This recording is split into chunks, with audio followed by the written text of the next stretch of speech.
Simon O'Connor. I'm looking forward to looking back on my Hansard entry and reflecting on the importance of this necessary piece of work. It's always very easy to sit and moralise and talk about compassion and so on. And I think if one was to actually look at the etymology of the word, compassion is to suffer with. And I think I have suffered with my colleagues so far from the speeches from the opposition as they've tried to deride this simple but necessary piece of legislation. We live in a changing world. We live in a changing global environment. And this piece of legislation, Mr. Speaker, is a prudent and timely response. It's a statement that is ultimately about reducing harm. If there's been one part of commonality, it is the concern across the House at the harm that is done, be it of people smugglers, individuals, whatever, who are trying to make their way outside of the normal process into this country. But you see, it's wrong and it's reckless, Mr. Speaker, to encourage people to risk their lives to come to New Zealand. It is reckless. And those that are opposing this legislation are in some ways tacitly supporting that recklessness. For New Zealand, we, and through this piece of legislation, do not want to give the impression to any person that they can enter this country without any consequence or with success. See, Mr. Speaker, as we...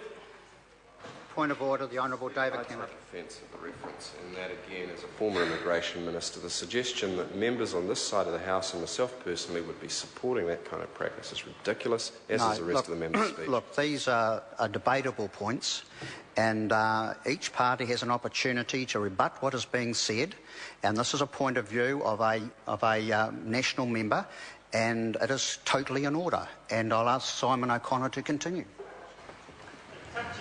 Very much so. I mean, there's many adjectives that will be thrown across the House. I think asinine was one that I heard. And as we move further up the alphabet towards the letter R, but we just sort of move on.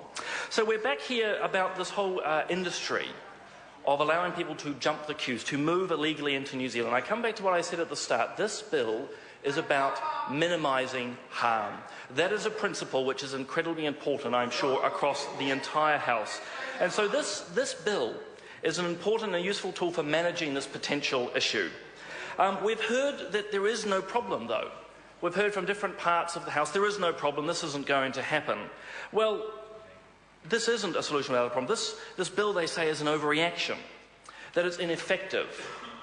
They don't call it dangerous. They don't call it that we're going down the wrong path. No, they even call it a waste of time. Yet, of course, we've wasted how much time debating from the other side of the House against this? You see, this is very short-sighted. This is very short-sighted, Mr. Speaker. There is nothing like reacting.